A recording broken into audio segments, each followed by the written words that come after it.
네, 안녕하세요. 예, 제 목소리가 잘 들리실까요? 네, 잘 들리는 줄 알고, 네. 저녁 7시가 됐기 때문에 이제 시간이 돼서 이제 시작을 해보려고 합니다. 저희 동문, 방은수 동문 여기 들어와 있죠? 아, 네, 네, 들어와 있습니다. 네. 어, 음성 캠퍼스 우리 졸업한 우리 동문이고요. 지금 상해교통대학교에서 이제 공부하고 있습니다. 우리 동문이 이제 오늘 GVCS 학생 및 학부모님들을 위해서 이런 귀한 시간을 좀 준비를 했어요. 그래서 오늘 시간, 1시간 정도 시간 동안에, 좀 좋은 인사이트를 좀 얻는 그런 시간 됐으면 좋겠습니다. 이제 마이크를 좀 넘기도록 할게요. 일단 화면 공유부터 하겠습니다.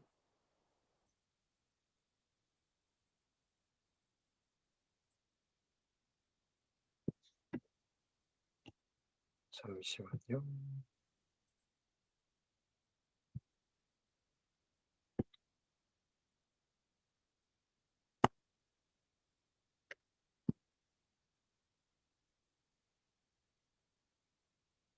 혹시 화면 공유가 되었을까요?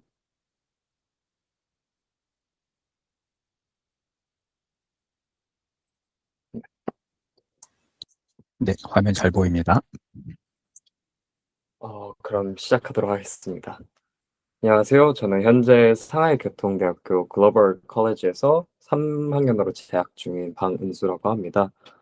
오늘은 학교에서 제공한 공식 슬라이드 자료 기반으로 글로벌 컬리지가 어떤 곳인지, 학생들에게 어떤 기회가 열리는지 설명드리는 시간을 가지려고 강원쌤한테 부탁 좀 드렸습니다. 우선 먼저 글로벌 컬리지가 어떤 학교인지에 대해서 더 먼저 설명드리겠습니다. 원래는 상하이교통대학교 글로벌 컬리지는 원래는 University of Michigan 상하이 자오통 유니버시티 조인트 인스티튜트로 미시간 대학교와 상하이 교통대학교가 공동 기관에서 시작된 조직입니다. 2025년도에 SAT의 국제화 전략을 추진하기 위해 대표 플랫폼으로 전략적 업계들을 거쳤고, 이제 중국에 기반을 두고 세계 수준의 교육 제공을 목표로 하며 전 세계 선도 대학들과 고품질 파트너십 모델을 개척하고 있습니다. 현재 중국, 서구 교육 시스템의 핵심을 통합해 독자적인 인재 양성 모델을 구축했으며 국내외에서 널리 인정받아 다수의 권위 있는 상을 받았습니다.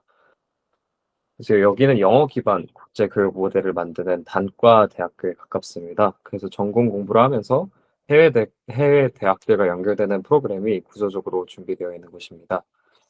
그럼 이제 실제로 어떤 과정으로 발전해 왔는지 보여드리겠습니다.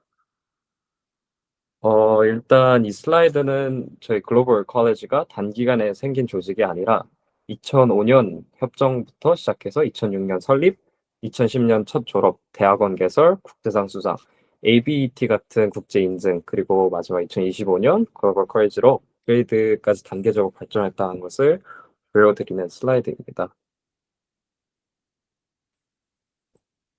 어, 다음으로는 이제 상하이교통대학교 자체 국제적 수준을 간단히 보여드리도록 하겠습니다.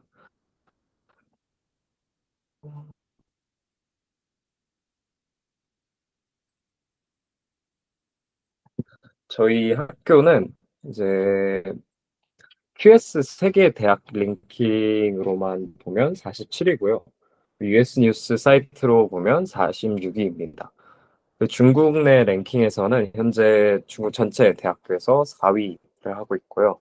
중국 최상위 종합대학 중 하나고 캠퍼스 재학생 수는 4만 명 이상입니다. 그중에 국제학생은 60개국의 다른 곳에서 옵니다.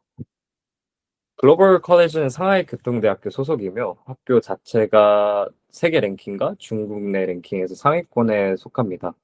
학생 수 규모가 크고 국제 학생 구성도 다양하다는 점이 특징입니다. 그럼 글로벌 컬리지가 어떤 원칙으로 교육을 운영하는지 보도록 하겠습니다. 저희는 이 첫 번째 한국어로 하면 국제화, 융합, 혁신, 품질이라는 프린시플을 가지고 있는데, 이 네 가지 원칙을 핵심 가치로 내세우면서 커리큘럼, 학생 지원, 연구 운영이 이 방향에 맞춰 설계되어 있다라고 설명을 드리고 싶습니다. 그리고 이 원칙이 실제로 어떤 성과로 이어졌는지는 여기서 보여주는데, 여기서 핵심은 상도 있지만 ABT 같은 국제공학교육 인증과 국가 1급 인증처럼 제도적으로 검증되는 요소가 포함되어 있습니다. 교육 품질이 공식적으로 평가받는 구조라고 설명드릴 수 있습니다. 이제 학생들이 실제로 어떤 지원을 받는지 보여드리도록 하겠습니다. 글로벌 컬리지는 수업만 제공하는 게 아니라 뭐 학습법 지원, 글쓰기 지원, 창업 지원, 그리고 융합 교육 조직까지 별도로 운영하고 제시하고 있습니다. 뭐 학생이 프로젝트나 연구를 할 때 실제로 도움을 받을 수 있는 구조인 거죠. 예를 들어서 여기 탄자니안 스튜던트 이노베이션이라고 한 7층, 6층짜리 큰 건물이 있는데, 그중에서 지하에는 저희가 직접 프로젝트 뭐 만들 때 도구들이 다 진열이 돼 있고, 3D 프린터나 아니면 옆에서 교수님들이 도움을 주시는 오피스 같은 것들이 다 모여 있어서 프로젝트를 진행할 때 교수님들한테 직접 가서 물어볼 수도 있고, 교수님들이 직접 와서 도와줄 수 있는 그런 구조입니다. 다음은 교수진 구성입니다. 교수진은 총 63명으로 되어 있고요. 국제 교수 비율, 테니어 트랙 비율, 상위권 대학 출신 비율 등으로 교수 구성의 특징을 보여주고 있습니다. 즉, 국제적인 연구, 교육 경험을 가진 교수진을 기반으로 운영된다는 겁니다. 다음은 그럼 그리고 이분들이 어떤 연구를 하는지 보여드리도록 하겠습니다. 저희 리서치에 관해서는 전공을 공부할 때 가장 중요한 것은 저희 입장에선 프로젝트와 연구 경험인데, 저희 학교의 연구센터는 3개, 그리고 연구실은 총 28개가 있으며, 연구 분야가 기계, 전기, 전반으로 10개 구성되어 있음을 보여드립니다. 더 자세한 거는 나중에 스크린샷 찍으셔서 궁금한 거 있으면 물어봐 주시면 제가 더 답변을 해드리겠습니다. 이제는 학생 규모와 구성으로 넘어가 보도록 하겠습니다. 현재 학부생은 1280명 정도 되고요. 대학원생은 342명, 그리고 국제학위, 정규학위 학생은 170명, 교환학생은 79명으로 현재 2024년 12월 31일 기준으로 이 정도의 학생을 보유하고 있습니다. 다음으로는 전공을 얘기할 텐데, 저희 전공에는 크게 3가지가 있습니다. 메카니컬 엔지니어링, 일렉트리컬 컴퓨터 엔지니어링, 데이터 사이언스 앤 빅 데이터 테크놀로지가 있는데, 크게 간단하게 설명하자면 메카니컬 엔지니어링은 진짜로 기계공학, 자기가 직접 만드는 그쪽이고요. EC는 현재 제가 속한 메이저인데, 소프트웨어, 하드웨어를 둘 다 같이 공부를 하는 뭐 코딩 아니면 진짜 서킷을 공부하고 있고, 데이터 사이언스 앤 빅 데이터 테크놀로지는 이번에 새로 생긴 거라 저도 자세히는 잘 모르겠습니다. 그리고 저희가 전공을 하면서 그 전공 말고도 저희가 부전공을 할 수 있는데, 그 중에 9개가 컴퓨터 사이언스, 데이터 사이언스, 엔터프레너십, 글로벌 차이나 스터디, 또 ECE, 매니지먼트, 로보틱스, 리터처 잉글리시, 인더스트리 AI가 있는데, 저는 이 중에 현재 데이터 사이언스를 부전공으로 하고 있습니다. 다음은 국제학위 프로그램 파트너 대학입니다. 저희는 화면에 보이시다시피 한 파트너 대학이 10곳 정도가 있거든요. 즉 학생이 해외 진학을 개인 역량으로만 준비하는 것이 아니라 학교 차원의 파트너 구조가 존재해요. 그래서 저희가 듀얼 디그리 프로그램이라고 2년 정도는 샹하이 자통대 저희 GC에서 공부를 하고, 2년은 미국으로 넘어가서 미시간에서 공부를 하고 졸업을 하면, 그 듀얼 디그리라고 제가 졸업을 했을 때 학위가 2개를 받을 수 있는 겁니다. 하나는 미시간에서 졸업을 했다, 그 하나는 샹하이 자통 유니버시티에서 졸업을 했다. 이런 것처럼 여기 있는 유니버시티 대학들에서는 다 이런 프로그램이 진행되는 걸로 알고 있습니다. 이제 구체적으로 어떤 학위 경로가 가능한지 보여드릴게요. 여기에 나와 있는 이 슬라이드는 이제 글로벌 컬리지의 강점이 어떤 전공을 하든 해외에서 이어질 수 있는 구체적인 분야 리스트가 이미 제시되어 있다는 것을 보여드립니다. 예를 들어 공대는 시스템 에너지, 자동차, 제조, 기계, EC, 해양까지 폭이 넓고 정보대에서는 데이터 분석과 UI 디자인, 문과대 통계에서는 응용 통계, 환경대에서는 자연 자원, 환경, 경영대에서는 경영, 회계, 공급망, 비즈니스 분석이 제시되어 있습니다. 더 자세한 거는 하나하나 이제 유니버시티에서 다른 부분들이 너무 많아서 더 자세하게 알고 싶은 분들은 요거 스크린샷 찍어가지고 나중에 하나하나 더 읽어보시는 게 좋을 것 같아요. 잠깐 기다렸다가 다음 프레젠테이션 넘어가겠습니다.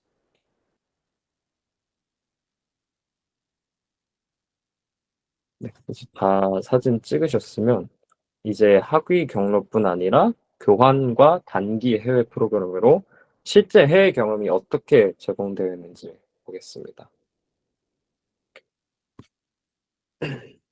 교환 프로그램은 100개 이상으로 제시되어 있고 대표적으로 KTH, 코넬, 카네기 멜론, 메릴랜드 뭐 등등이 나열되어 있습니다.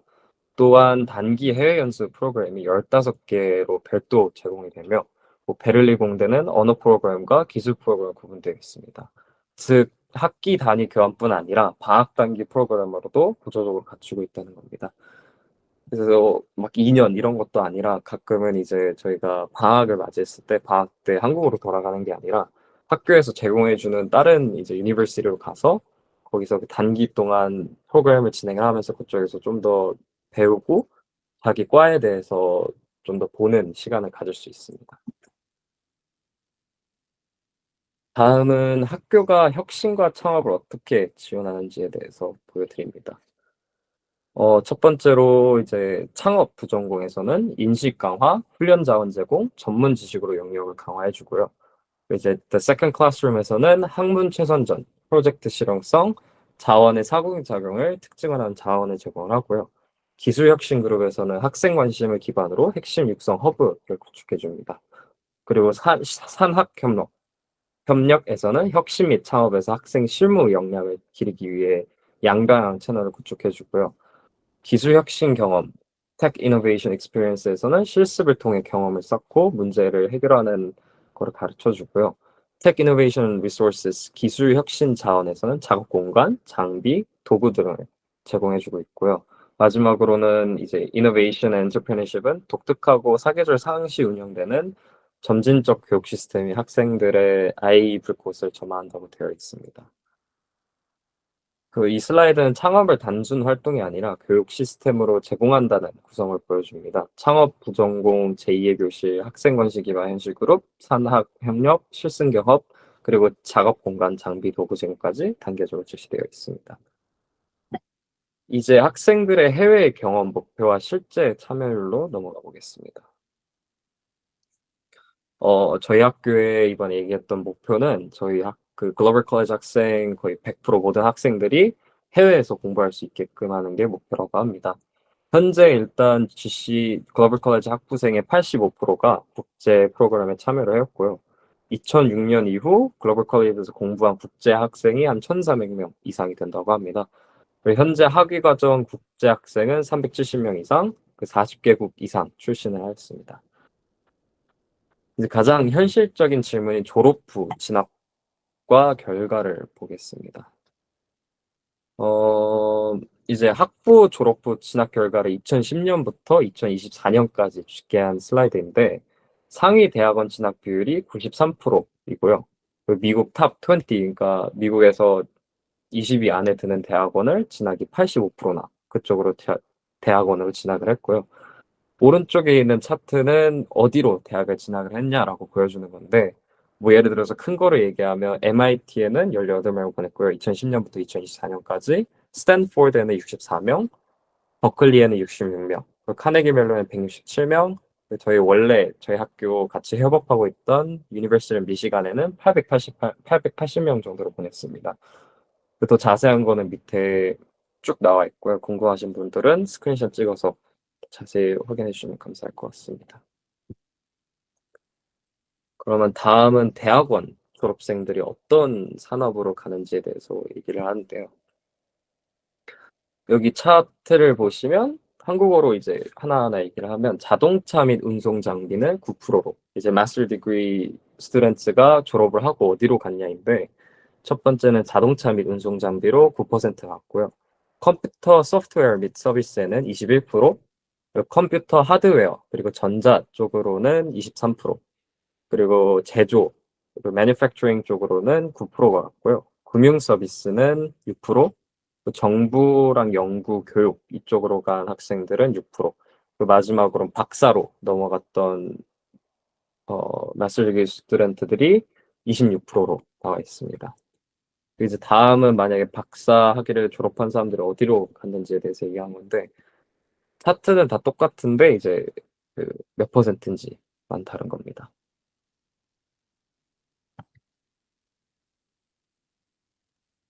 그러면 이제 동문 네트워크의 규모를 보도록 하겠습니다. 저희 현재 알럼나이로 학사, 석사, 박사 총 포함해서 동문이 5,200명 정도 되고요. 나이 연령대는 22살에서 37살. 젊고 다양한 구성이다를 보여주는 거고, 현재 중국, 미국만이 아니라 여러 나라, 싱가포르, 말레이시아 막 여러 나라에 다 분포되어 있다는 거를 설명드리고 싶습니다. 다음은 학교로 간 동문 사례입니다. 전체적으로는 이 슬라이드는 이제 학계 진출 사례를 보여주는 페이지인데, 글로벌 컬리지 동문 60명 이상이 미국, 유럽, 중국의 대학에서 교수직으로 일하고 있고요. 그 예시로 여기 사진에 보였듯이 이 밑에 출신이랑 어디로 갔는지를 보여주는데, 뭐 예를 들어서 첫 번째 분, 청 씨는 유니버시티 미시간으로 프로페서로 갔습니다. 그래서 여기 있는 모든 분들이 다 다른 대학으로 교수님으로 가셨던 저희 동문 선배님들인 거죠. 또 이제는 그 교수직으로 가신 분들이 아니라 산업계에서 두각을 나타낸 동문 사례입니다. 이 슬라이드 또한 이제 산업계 성과를 보여주는 자료인데 아까처럼 저희 동문 졸업을 하고 어떤 곳에서 일하는지 정확하게 밑에 조그맣게 여기에 써놨거든요. 그래서 하나하나 설명은 드리지 못하고 궁금하신 분들 있으면 스크린샷 찍어서 나중에 개인적으로 질문하시면 될 것 같습니다. 그리고 다음은 이제 많은 분들이 저도 심지어 이제 대학을 갈 때 고민했던 부분이 중국어를 어떻게 해야 되냐였는데 저희 학교는 원래 유니버시티 오브 미시간이랑 협업을 했던 데라 다 영어로 진행이 돼요. 중국어 캠퍼스 내에서 생활을 한다면 중국어를 거의 아예 안 써도 저도 아예 모르는 데 갔거든요, 중국어를. 근데 그때 갔었어도 아무런 문제 없었습니다. 이제 지원 절차에 대해서 얘기해 보도록 하겠습니다. 저희 지원은 이제 커먼 어플리케이션 통해 지원서를 제출할 수도 있고 아니면 저희 학교 샹하이 자오통 유니버시티 글로벌 컬리지에서 설문 퀘셔너리를 이제 주거든요. 이제 그거를 작성할 수도 있습니다. 이제 이게 중요한데 저희 학교에 들어오려면 이번 연도부터 새로 시작된 게 2026년에 CSCA라고 중국에서 대학에서 고등학교 대학에서 공부를 하고 싶으면 시험을 봐야 된대요. 그래서 이 시험 링크가 있는데 그건 나중에 광문쌤한테 보내드리겠습니다. 저도 솔직히 이건 자세히 모르겠어요. 학교에서 몇 점을 맞아야 되는지 어느 정도 해야 되는지는 정확하게 알려주지 않았고 그 이번 연도 또 시작이 된 게 SJTU Entrance Test라고 필기 시험이 있어요. 저희 학교에 들어오려면. 그래서 필기 시험 접수는 2026년 이번에 2월, 정확한 날짜는 나중에 더 추후 공지를 하겠다 했고 방식은 온라인으로, 시험 시기는 2026년 3월에 정확한 날짜는 또 추후 공지하겠다고 합니다. 저희 학교가 중국 안에 영어가 되게 중요한데 그래서 토플을 90점 이상 맞으셔야 하고 IELTS 같은 경우에는 6점 이상 맞으셔야 합니다.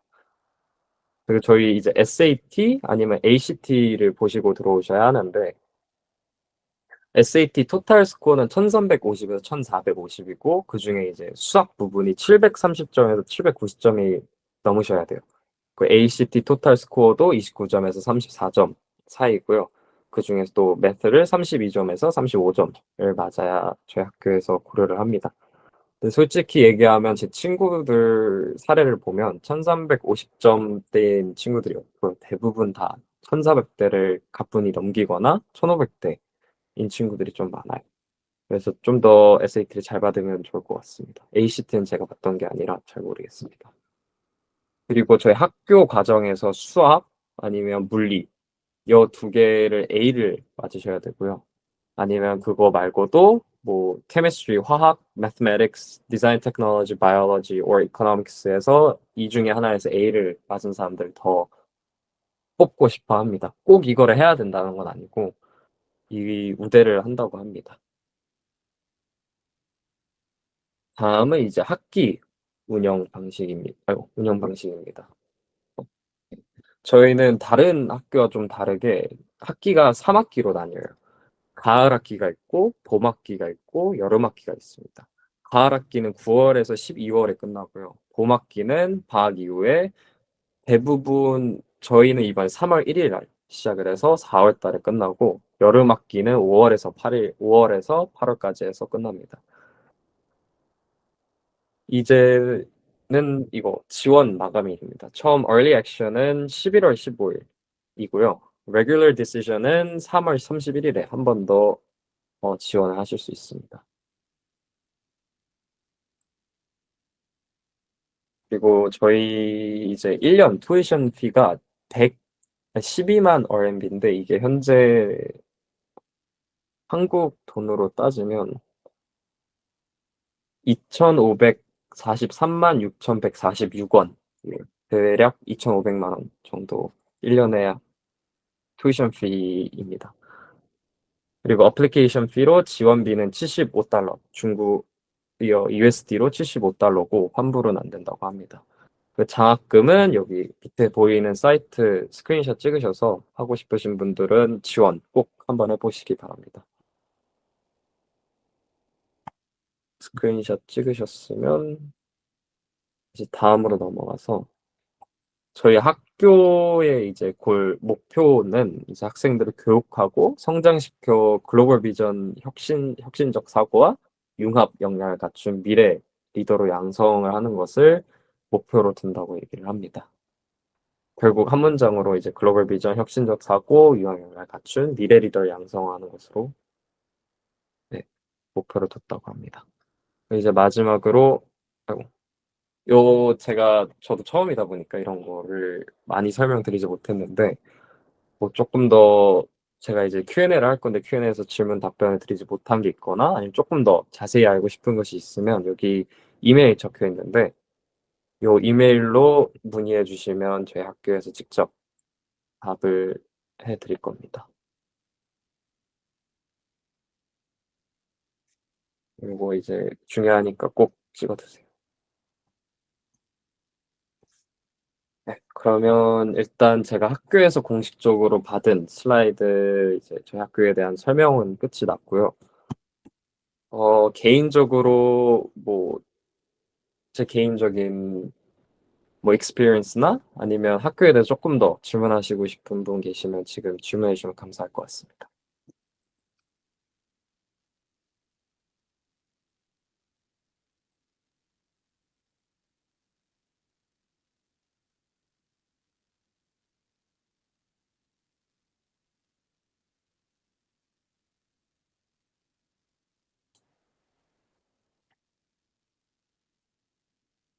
혹시 질문 없으실까요? 한 가지 물어봐도 되겠습니까? 네네네. 여보세요? 여보세요? 네. 들려요? 네, 들립니다. 아, 저 영진이 아빠인데요. 네. 어서 반가워. 아유, 반갑습니다. 어, 거기는 그러면 그 학교는 그 뭐지? 일단은 수학이나 과학을 잘 해야 되겠네. 네, 이공계 맞습니다. 확실히 전체가 이공계 학교네. 네, 저희 컴퓨터 공학대로 대부분 네, 그렇게 들어옵니다. 알겠습니다. 나는 그 뭐지 인문 쪽도 그 과가 많이 있지는 않나요? 아, 인문 쪽이나 그런 쪽은 아직 제가 본 사례는 없고요. 없는 것 같아요. 정확하게는 잘 모르겠습니다. 예, 알겠습니다. 고맙습니다. 아, 아닙니다. 다음에 봐요. 아, 네. 아, 그리고 방금 질문 주신 게 GPA는 어느 정도 되어야 지원 가능할 수 있냐고 질문 주셨는데, 학교에서 정확하게 뭐 GPA가 어느 정도 돼야 된다, 뭐 어느 정도 이상이 돼야 된다까지는 얘기를 안 해줬어요. 근데 이제 제 친구들을 보고 저도 이제 고등학교 졸업할 때 하이에스트 어너스들을 받고 졸업을 했거든요. 그래서 애들 대부분 4점 만점대면 대부분 그래도 한 3.8, 3.7은 맞고 들어왔어요.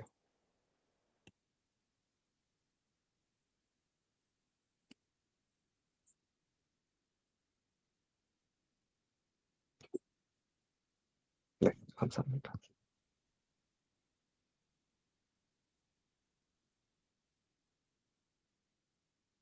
혹시 다른 질문 있으실까요?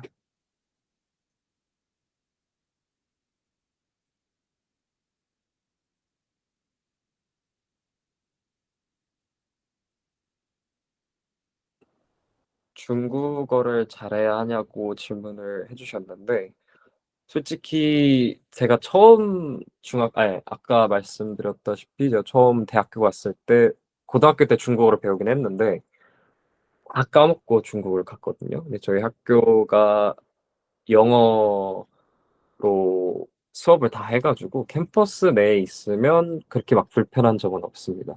근데 이제 또 생활을 하다 보면 뭐 나가기도 해야 되고 뭐 친구들이랑 잠깐 모여가지고 얘기도 해야 되고 하다 보니까 그 그룹 할 때는 중국어가 좀 필요해요. 근데 이제 뭐 평상시 생활하는 부분에 있어서는 꼭 중국어를 해야 된다. 뭐 공부를 할 때 내가 중국어를 알아들어야만 수업을 이해할 수 있다는 거는 아닙니다. 영어로 다 수업이 하기 때문에. 상하이에서 기숙사 생활을, 네, 지금 현재 상해에서 원래는 제가 한 1년 정도 기숙사 생활을 했습니다. 그 캠퍼스 내에 있는 기숙사가 있었어가지고 원래 거기서 기숙사를 했었는데 지금은 그 기숙사가 없어졌고 난양베이유엔이라는 학교 밖에 있는 기숙사가 이제 거기밖에 안 남았어요. 인터내셔널 스튜던트는 거기 대부분 다 사용을 하는데 제가 개인적인 의견으로는 거기를 사용하는 것보다 제가 다른 주변에 아파트를 렌트를 할 수가 있거든요. 그 거기 있는 분들이랑 얘기를 해서 그럼 훨씬 더 저렴한 가격에 더 나은 환경에서 지낼 수 있어요. 물가는 캠퍼스 내에서 밥을 먹으면요. 하루에 한 끼에 4,000원으로 먹으면 맛있게 먹을 수 있어요. 근데 이제 상해 시티로 나가고 뭐 이제 서울처럼 막 이게 중심부로 가게 되면 서울이랑 물가가 비슷해요. 조금 더 싸고 비슷한 게 있어서 확실히 캠퍼스 내에 있으면 많이 필요 없지만 이제 뭐 놀러 나가거나 아니면 잠깐 나가야 되는 일이 있으면 좀 많이 쓰게 되는 경향이 있어요. 그래서 뭐 대략적으로 저 이제 저 아파트 빌릴 때는 한 달에 두 명이서 살거든요. 두 명이서 48만 원? 82만 원 정도를 내 가지고 두 명이서 같이 생활하고 있어요, 한 달에. 그래서 각각 한 40만 원 정도 내고 있습니다. 자연대나 약대도 있을까요? 이거는 정확하게 제가 대답을 해드릴 수가 없어서 아까 혹시 맞아 여기 지금 띄워놓은 그 이메일 GC 어드미션의 이 부분에 대해서는 더 질문해 주시면 감사할 것 같아요. 제가 공대이다 보니까 그런 부분에 대해서는 잘 몰라요. 네.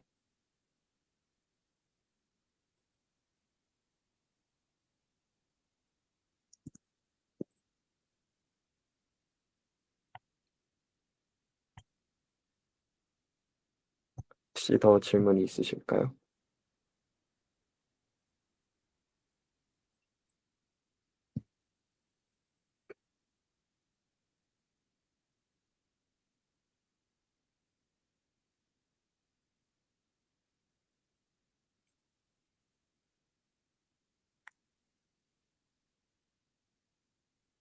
그러면 어, 학교 다니면서 느끼시는 가장 큰 장점. 저희 학교의 가장 큰 장점이자 솔직히 단점이라고 말씀드릴 수 있는 게 수업들이 굉장히 어려워요. 이게 다른 명문대랑 원래 중국 내에서 4위인 대학이랑 미시간이랑 협업을 해서 하다 보니까 어떻게 보면 저희 이제 국제학생 이제 미시간의 학생들이 저희 대학교로도 오거든요. 가끔 이제 공부를 하려고 2년 정도, 1년 정도 아니면 한 세메스터 정도 공부를 하려고 오는데 심지어 그 학생들조차 아니 이게 뭐냐 왜 이렇게 어렵냐라는 얘기를 하기도 해요. 근데 또 그게 큰 장점이 될 수 있는 게 솔직히 저희가 대학원을 가고 싶은 입장으로서 그리고 대학 이제 박사까지 따고 싶은 입장으로서 지금 이 배우는 것들 하나하나 다 배우다 보니까 제가 어디로 가야 할지 정확하게 뭘 해야 될지 미래를 위해서 뭘 공부를 해야 될지 더 정확하게 알 수 있는 게 큰 장점인 것 같아요.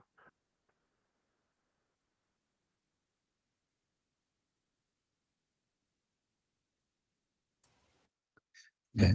그 사전에 질문이 조금 올라온 게 있어서 그 질문들 몇 개 섞어서 같이 좀, 몇 가지 좀 대화하면서, 예, 원수 동문한테 이야기를 좀 들으면 좋을 것 같아요. 공부하면서 가장 힘들었던 건 뭐예요? 아까 교육 과정이 되게 어렵다고 했는데, 뭐 과제라든지 프로젝트 또는 팀 이렇게 짜서 하는 활동도 되게 많았을 텐데, 가장 힘들었던 거나 또 그런 힘든 과정들은 또 어떻게 극복할 수 있었는지 좀, 개인의 경험을 좀 이야기해 줄 수 있을까요? 네. 일단 수업에서 가장 힘든 게 처음 일단 이해하기가 굉장히 어려웠어요. 수업 자체가 설명을 해 주시는데 저희가 기본적으로 몰랐던 건데 이제 중국 학생들은 또 열심히 공부하다 보니까 다 아는 거예요, 이미. 근데 저는 이제 본 적도 없고 '이게 뭐지?' 이러는데 이제 중국 학생들은 "아 그쵸." 하고 교수님이랑 가끔 대화조차 해요. "교수님 이건 아니지 않아요? 교수님 이거 맞아요?" 이렇게까지 대화를 하는 부분이 있어요. 그러다 보니까 되게 힘든 게 '아 나만 힘든 건가? 이게 수업 자체가 힘든 게 아닌가? 내가 모르는 건가?'라는 생각이 굉장히 많이 드는 수업들이 많아요, 대부분의 수업들이. 1 학년 때까진 괜찮았는데 이제 2 학년 들어오고 3 학년 들어오면서 제 전공 진짜 전공 분야를 듣는데 일단 수업 자체를 이해하기가 어려워요. 그 수업 안에서만 듣고 공부를 할 수 있다는 게 아니라 수업을 듣고 제가 개인적인 시간을 쭉 하루 동안 내서 배운 오늘 딱 배운 그 부분만을 이해하려고 엄청 노력을 해야 돼요. 이 과제 같은 경우에도 예 처음 1 학년, 2 학년까지는 할 만했는데 이제 3 학년 들어오고 이제 그 수업들이 심지어 AI 요즘 학생들 GPT 많이 사용하잖아요. 근데 GPT도 가끔 대답을 잘 못 해 줘요. 이 소프트웨어 같은 경우에는 어떻게든 대답을 해 주는데 이제 하드웨어 쪽 뭐 서킷 같은 쪽은 아예 대답을 못 해 주고요. 소프트웨어도 심지어 네 쓰기 힘듭니다. 저희 학교 내에서도 당연히 GPT 같은 거 써서 과제를 하거나 하면 안 되고요. 완전 공감이 되는 얘기네요. 어, 저도 독일에서 공부할 때, 그 중국 학생들이 유난히 유럽에서는 이제 독일로 유학을 워낙 많이 오니까 한 클래스에 한 15에서 20% 정도 학생들이 중국 학생들, 그리고 또 한 15에서 20%가 또 인도 학생들이었는데, 교수님이 앞에서 90분 동안 떠든 얘기를 중국이나 인도에서 온 학생들이 다 이해를 하고 독일 친구들도 못 알아듣는 이야기를 이 친구들 다 이해하고 막 풀어내고 했던 기억이 나요. 네, 저 같은 경우도 그 시간에 같이 똑같은 수업을 들었는데 나만 이해를 못하나?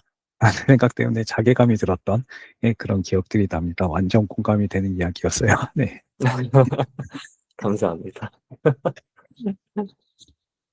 오늘 졸업하는 과정이 힘들거나 그러진 않아요? 뭐 어떤 졸업은 이제 얼마 안 남겨놨으니까. 예. 졸업하는 과정은 솔직히 제가 얼마나 제 공부에 시간을 투자하냐에 따라 다른 것 같아요.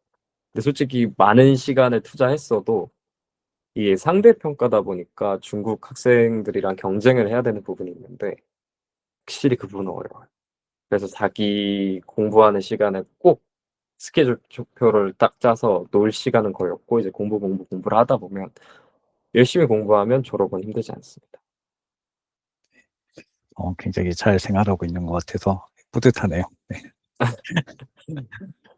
어, 그 친구들 중에서 이미 대학을 졸업을 한 친구들도 있을 수도 있으려나? 예, 근데 어쨌든 주변에 졸업했던 친구들은 주로 이제 졸업하고 나서 취업을 중국 내에서 많이 하나요? 아니면은, 어, 그 상해에서 우선 홍콩도 가깝고 또 동남아시아나 싱가포르 이런 데도 가까우니까 이쪽으로 돌아가서 취업을 많이 하나요? 현재 제 친구들은 대부분 제가 아는 친구들은 형들은 대학원으로 진입을 했고요. 그 대학교 이제 동기들은 아직 같이 하고 있어서 취업에 대해서는 잘 모르는 것 같습니다. 음, 근데 중국인 형 중에 미시간 2년제 프로그램 갔다 와가지고 미국에서도 일했고 현재는 이제 중국 상해에서 일하고 있는 걸로 알고 있습니다. 그 상해에서 만약에 취직해서 일을 하게 되면 연봉은 어느 정도 돼요? 그거는 모르겠어요. 어, 아마 직종마다도 좀 차이가 많이 있을 것 같긴 한데 취업률은 굉장히 높을 것 같다라는 생각이 들긴 하는데요. 네. 취업률은 굉장히 높은 게 저희 학교 장점 중에 하나가 대학교 말고 이제 마스터 디그리 프로그램 때 이제 교수님들이 학생들한테 굉장히 많은 기회를 줘요. 페이퍼 작성이나 뭐 컨퍼런스 같은데 이제 페이퍼 제출할 수 있는 기회가 있어요. 그런 어, 부분들이 장점이에요. 뭐 석사학위 학생인데 IEEE에 벌써 논문을 제출을 해요. 대단한데? 네. 중국인 네. 학생들 형 중에 있는 거 몇 번 봤어요. 그 예전에 음성 캠퍼스에 계셨던 중국인 선생님, 호우는 선생님이 예전에 계셨었는데 아마 그 동무도 기억할 것 같은데요.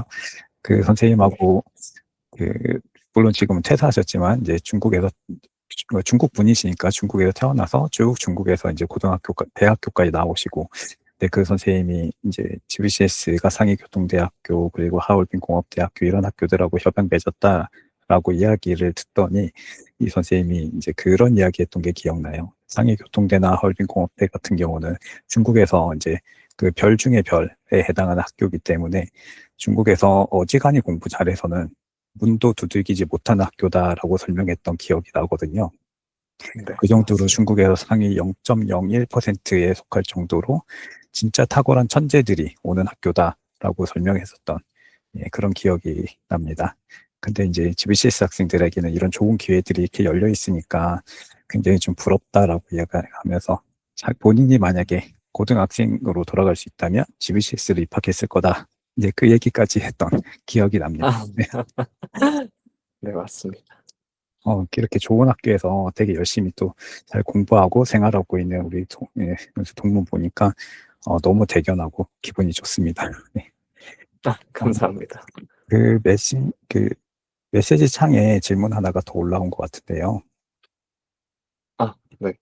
네. 지금 말씀하신 것이 공대에 미친 중국, 의대에 미친 한국 방송을 보면 어, 초등학교 때부터 공대 가려고 준비하던데 그 여파라고 봐도 될까요? 이 질문이 굉장히 어려운 게 그냥 제가 봤던 중국인 친구들은 한국인들도 그런 부류가 있잖아요. 뭐 자신이 원하는 데를 가기 위해서 진짜 하루 종일 막 새벽까지 공부해 가지고 결국엔 서울대 가고 그러잖아요. 이 친구도 결국에는 뭐 어렸을 때부터 그냥 공대를 생각했고 그래서 상하이 자학동대 아니면 뭐 1위 하는 대학에 들어가려고 그리고 들어와서도 한 제가 봤던 친구들 2-3 시까지 공부를 해요. 대학에 와서도 그냥 하루 종일 공부하고 그래도 또 농구할 때도 있긴 하지만 그래도 거의 공부만을 해요. 그래서 어렸을 때만 했다기보다는 그냥 꾸준히 아직까지도 그러고 있어요, 친구들은.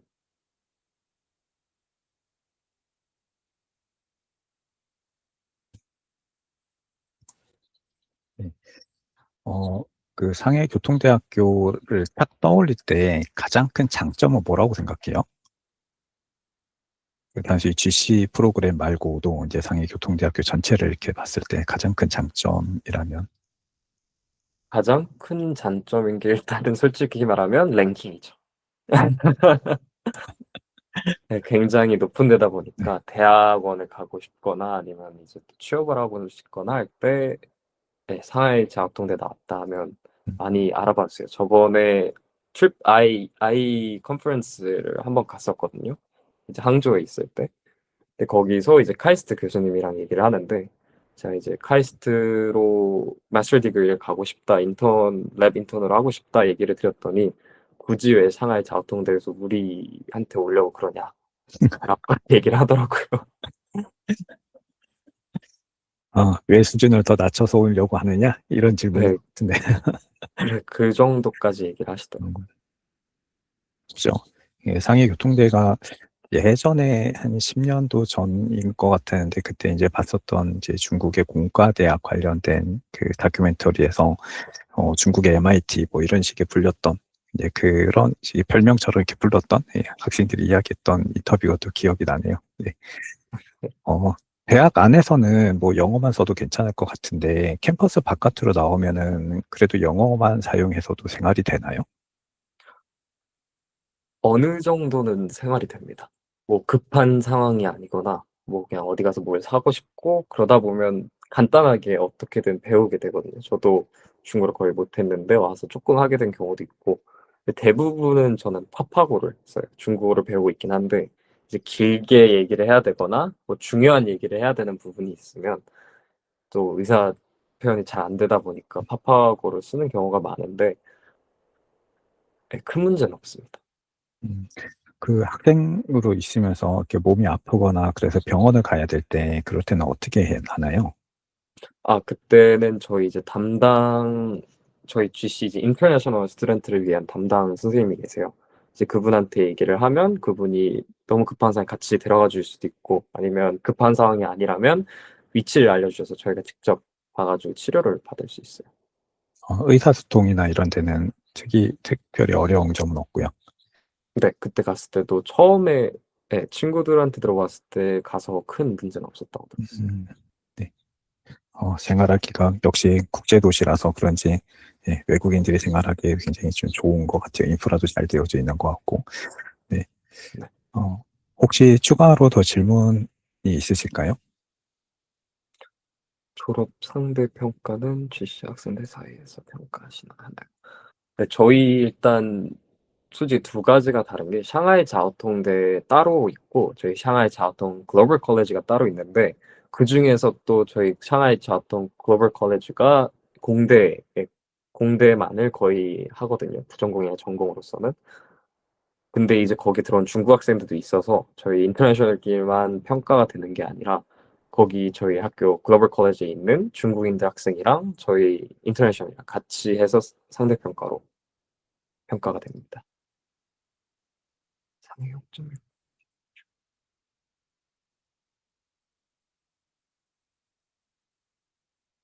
네, 맞습니다. 근데 또 공부라는 게 뭐 하루 종일 뭐 일주일 7일 동안 공부만 해야 된다 이런 건 아니고요. 뭐 개인적인 시간을 가질 수도 있는 거고 친구들과 교류를 나눌 수도 있고 단지 제가 얘기하는 거는 뭐 너무 놀면 안 된다. 열심히 공부하되 공부할 땐 공부하고 잠깐 쉴 땐 쉴 수 있다라는 얘기를 한 거였습니다. 그럼 보통 여가 시간은 어떻게 보내나요?